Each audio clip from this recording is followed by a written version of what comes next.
எடப்பாடி அவர்கள் வந்து 140 தொகுதி கவர் பண்ணது 2.5 மாசத்துல விஜய் வந்து ஒரே நாள்ல சுக்குநூறு ஆக்கிட்டாருன்னு சொல்லி சொன்னார். அது மட்டும் சொல்லல.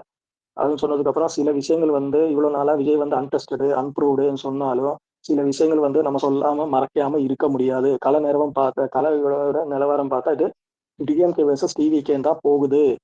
அவங்க டிபேட்ல வரைக்கும் ஓரளவுக்கு வந்து ஒத்துக்கிட்ட வரைக்கும் வந்துட்டாங்க. அதே மாரி இந்த வர்ற கூட்டத்த வந்து சும்மா அரசியல் மயப்படுத்தாத கூட்டம், அந்த கூட்டம், இந்த கூட்டம்னு சொல்லிட்டு எல்லாம் விட்டு தள்ளி போக முடியாது. ஏன்னா, அங்க வந்து இருக்கிறவன் வந்து 6 மணி நேரம், 8 மணி நேரம் தண்ணி குடிக்காம நின்ன இடத்துல இருந்து நகர முடியாது. அந்த அளவுக்கு திக்கு தெருக்குல வந்து ஆம்பளைங்க, பொம்பளைங்க, வயசானவங்க, முதியோர்கள் எல்லாருமே நின்னு விஜய் அண்ணாவை பார்க்கறதுக்காக வர்ற கூட்டம். ஏன் காலையில எந்திரிச்சு அங்க போய் ஒரு பட்டன் போய் அமுத்திட்டு வர முடியாதா என்ன இவங்களுக்கு? இவங்க வந்து அந்த பெர்செப்ஷன் நம்ம பெர்செப்ஷன் பார்லாம் நம்ம வந்து இப்போ ஒரு எலெக்ஷன் ஜெயிக்கணும்னா ஒரு போருக்கு முன்னாடி போறதுன்னா பெர்செப்ஷன் பார் பெரிய ஒரு மேஜரான ஒரு பாயிண்ட். அதுல வந்து நம்ம வந்து ஜெயிச்சிட்டோம். ஓரளவுக்கு நம்ம ஜெயிச்சிட்டோம். இதே வந்து இனி முடிய போகுது பெர்செப்ஷன் பார். இது வந்து இந்த கேம்பெயின் இப்படியே போனோம்னா இது இன்னும் நல்லா இதாகும். அதுல வந்து எந்த மாற்று கருத்துமே இல்லை. Especially DMK ADMK sorry ADMK BJP கூட்டணி வந்து ஜெல் ஆகல. ரெண்டாவது அந்த கூட்டணியில வந்து டிடிவி தினகரன் அவர்கள், ஓபிஎஸ் அவர்கள் இது ஒண்ணுமே இல்லை. இன்னும் பிஎம்கே வருவாங்களா இல்லைன்னு தெரியல. ஆல்ரெடி அது ரெண்டா டிவைடே கிடக்குது. அப்புறம் விஜயகாந்த் கட்சி அவர்களோட கட்சி வருமா இல்லைன்னு தெரியல. அது இப்போ வந்து இதுக்கு முன்னாடி அவங்க ஜெயிச்சப்ப எல்லாம் இவங்க எல்லாம் இருந்துதான் ஜெயிச்சாங்க தவிர இப்போ டிடிவி வேற எடப்பாடியே முதலமைச்சரா கேண்டிடேட்டா ஏத்துக்க மாட்டோங்க வேற சொல்றாரு. அதனால இது வந்து அந்த கூட்டணி வந்து இதே மாதிரி போச்சுன்னா அந்த கூட்டணி வந்து இதாகாது. விஜயண்ணா தனித்து நின்னாலும் கூட சரி, அவங்க 2 பேர் நிற்கும்போது கூட விஜயண்ணா தனித்து நின்னாலே அந்த ஓட் பர்சன்டேஜ் இங்க வந்துடும். பெர்செப்ஷன் மாறல இல்ல நம்ம ரொம்ப இது இருக்கு. நம்ம இருக்கிற 2 சிக்கல் என்ன தெரியுமா?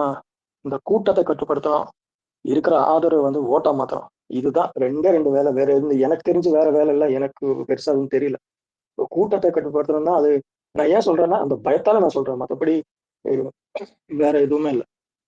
மற்றபடி இந்த மாதிரி கூட்டம், இந்த மாதிரி இதெல்லாம் உண்மையே தெரிஞ்சுன்னா எம்ஜிஆர் அவர்களுக்கு அப்புறம் தான் தமிழ்நாட்டில் இந்த மாதிரி ஒரு கூட்டத்தை பார்க்கறாங்க.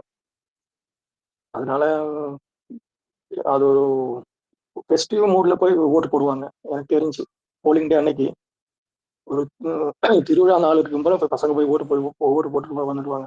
அது ஓட்டா மாத்தணும். அங்கதான் நம்ம ஏன்னா இவங்க எக்ஸ்பீரியன்ஸ் இருக்கு, அவங்க கிட்ட அதிகாரம் இருக்கு, அதிகார மையம் இருக்கு. அதனால அவங்க என்ன வேணாலும் பண்ணுவாங்க. நாம தான் அதுல வந்து கொஞ்சம் ஒரு இதுவா இருக்கு இருந்து பண்ணணும். அதுதான் என்னோட ஒரு இது. அதுதான் நீங்க பேசுங்க. கண்டிப்பா கண்டிப்பா ப்ரோ. ஏன்னா நீங்க சொல்ற மாதிரி இஷ்யூஸ் வரதுக்கு நிறைய வாய்ப்பு இருக்கு. ஏன்னா ஆல்ரெடி அவங்க நிறைய நரேட்டிவ் செட் பண்ண ட்ரை பண்ணாங்க. இங்க அவங்களுக்கு என்ன பிரச்சனையா இருக்குன்னா, இங்க நம்ம கட்சியை பொறுத்தவரையும் நம்மளோட ஐடி விங்கும் சரி, இங்க ஸ்பேஸ்ல இருக்கவங்க நிறைய பேரும் சரி, ஏதாவது ஒரு நரேட்டிவ் டிஎம்கேவோ இல்ல வேற ஏதாவது கட்சி பீப்புள் செட் பண்ண ட்ரை பண்ணும்போதே அதை பிரேக் பண்ணிடுறாங்க. அது அந்த விஷயம் வந்து நமக்குள்ள ஒரு ஸ்ட்ராங்கான ஒன்று இருக்கு. அதாவது ஏதாவது ஒன்று கொண்டு வருவாங்க பிரச்சனையா, அது அங்கேயே பிரேக் ஆகி ஸ்டார்டிங்லேயே முடிஞ்சிடும். ஸோ இது வந்து அவங்களுக்கு ஒரு பெரிய பிரச்சனையா இருக்கு. அவங்களால எந்த நரேட்டிவுமே செட் பண்ண முடியல. வேற இஷ்யூஸ் மத்த இருக்கிற ஒன்னு இஷ்யூஸ் எல்லாம் சொல்லிக்கிறேன். ஒரே ஒரு பாயிண்ட் விட்டுட்டேன் நான். இப்போ சொல்லுங்க. விஜய் அண்ணாவோட பர்சனல் லைஃப்பை கூட இப்போ அட்டாக் பண்றதுக்கு ஸ்டார்ட் பண்ணுவாங்க பாத்துக்கோங்க. டெஃபினட்டா. பர்சனல் லைஃப் கூட ஸ்டார்ட் பண்றதுக்கு. ஏன்னா விஜய் அண்ணாக்கு வந்து பெண்கள் இருக்கிற மத்தியத்துல ஆதரவு வந்து எப்படியாவது அதை வந்து அந்த இமேஜை வந்து சுக்குநூறு ஆக்கணும்னு சொல்லி பர்சனல் லைஃப்பை கொண்டு வருவாங்க. பாத்துக்கிட்டே இருங்க. எனக்கு அது ஏற்கனவே இருந்துச்சு. எஸ்பெஷலி இப்போ 2 நாளைக்கு முன்னாடி சவுக்கு சங்கர் இன்டர்வியூல சொன்னாரு. அப்படி ஒரு பிளான் போயிட்டு இருக்கு. விஜயை வந்து பர்சனலா வந்து அடிக்கிறதுக்கான ஏன்னா இவங்க பண்ணுவாங்க. நம்ம தெரிஞ்ச விஷயம் தான். பட் அதுவும் பண்ணுவாங்க. அது ஒரு வாய்ப்பு இருக்கு விஜயனா. அவங்க ஸ்டைல தானே ப்ரோ, அவங்க ஸ்டைல் அதே தான். இவ்வளவு நாள் எத்தனை பேரோ வந்தாங்க, அவங்களும் ஒவ்வொருத்தவங்களுக்கு ஒரு ஒரு நரேட்டிவ் செட் பண்ணி தூக்கிட்டாங்க.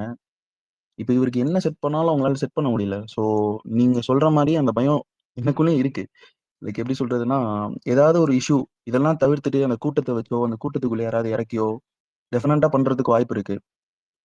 மேபி நெக்ஸ்ட் மீட்டிங்லயோ இல்லை அதுக்கடுத்த மீட்டிங் அடுத்த சாட்டர்டேலையோ என்ன வேணா நடக்கலாம். ஸோ நான் லாஸ்ட் ஸ்பேஸ்லயும் அதே தான் சொன்னேன். நம்ம எல்லாருமே ஸ்ட்ராங்கா இருக்க வேண்டிய நேரம் இது. நம்ம எல்லாரும் சந்தோஷமா இருக்கோம். அவங்க எல்லாத்தையும் அதை பார்த்துக்கிட்டே இருக்காங்க. ஏதாவது பெருசா வேட்டு வைக்கிறதுக்கு வாய்ப்பு இருக்கு. நம்ம ஸ்ட்ராங்கா இருந்து அதை எதிர்த்து நின்று அதை தாண்டி நம்ம 2026ல நுழையிறதுக்கு ரெடியா இருக்கோம். இல்ல மேபி இப்ப நம்ம மனசுல இருக்கிற பயம் வந்து மேபி இது பார்த்து விஜயனா பார்த்து அதனால தான் இப்ப பாருங்க நியூஸ் வந்துச்சு. விஜய் வந்து கேஸ் ஃபைல் போட்டிருக்காரு சென்னை கோர்ட்ல, ஹைகோர்ட்ல. பார்த்தேன், பார்த்தேன் ஹைகோர்ட் ப்ரோ. மூலியம் ஹைகோர்ட் மூலியமா நமக்கு பெர்மிஷன் கிடைச்சா ஓரளவுக்கு நம்ம வந்து நிம்மதியா இருக்கலாம். ம், ம். அப்ப வந்து போலீஸ் வந்து கண்டிப்பா அது ஒண்ணும் இல்ல. ஒரு 2 போலீஸ் இப்ப 2 கான்வாய் முன்னாடி எனக்கு திருச்சியில அந்த ஏர்போர்ட்டுக்கு வெளியே கூட்டம் இருக்குது தெரியும். ஒரு 2 போலீஸ் வந்து கான்வாய் மாதிரி போயிட்டு இருந்தா வச்சுங்க, ம், இந்த ம், அளவுக்கு ம். இருந்திருக்காது. போலீஸே வண்டியே காணும். போலீஸே நடந்து வர்றான். போலீஸ் வண்டியே காணும். இல்ல இந்த பயத்துக்கு எனக்கு இந்த பயம் இருக்குல்ல, இந்த பயம் வந்து எனக்கு ஒரு சிம்பிளா எக்ஸாம்பிள் ஒண்ணு தோணுச்சு. அது என்னன்னா, இப்போ சிஎஸ்கே கிரிக்கெட் மேட்ச் போயிட்டு இருக்கும்போது, தோனி வந்து லாஸ்ட் 2 ஓவர்ல இறங்குவாப்ல. அப்போ வந்து எல்லாரும் புது ஃபேன்ஸ் எல்லாருமே வந்து ஜாலியா இருப்பாங்க. ஏதோ நடக்க போகுது, சூப்பரா இருக்கு அப்படின்னு. ஆனா அந்த பழைய ஃபேன்ஸ்லாம் இருக்காங்கல்ல, அவர சின்ன வயசுல இருந்து பார்த்து வந்தவங்க, அவரு 2011ல அடிக்கும்போது பார்த்தவங்க, அவங்க எல்லாருமே வந்து ஒரு பயம் இருக்கும். போயிடுச்சுனா என்ன பண்றது? போயிடுச்சுனா என்ன பண்றதுன்னு. ஆனா அந்த மனுஷன் அந்த லாஸ்ட் 2 ஓவர்ல மேட்ச முடிச்சு கிளியர் பண்ணிட்டு பயங்கரமா நிப்பாப்ல. அந்த அடிச்சதுக்கு அப்புறம் தான் ஒரு சந்தோஷம் வருமே. அதுவரை லைட்டா ஒரு பயமும் இருக்கும். ஆனா அவர் பண்ணிருவாரு அப்படின்ற ஒரு சந்தோஷமும் இருக்கும். அந்த சேம் ஃபீலிங் தான் இப்ப எனக்கு இருக்கு. எனக்கு தெரிஞ்ச வரையும் நம்ம இத பிரேக் பண்ணி வந்துருவோம். எல்லாரும் நம்ம ஸ்ட்ராங்கா இருக்கணும். அதே மாரி அரசியல் பேசிக்கிட்டே இருப்போம். கண்டிப்பா நல்லதே நடக்கும். வெற்றி நிச்சயம்.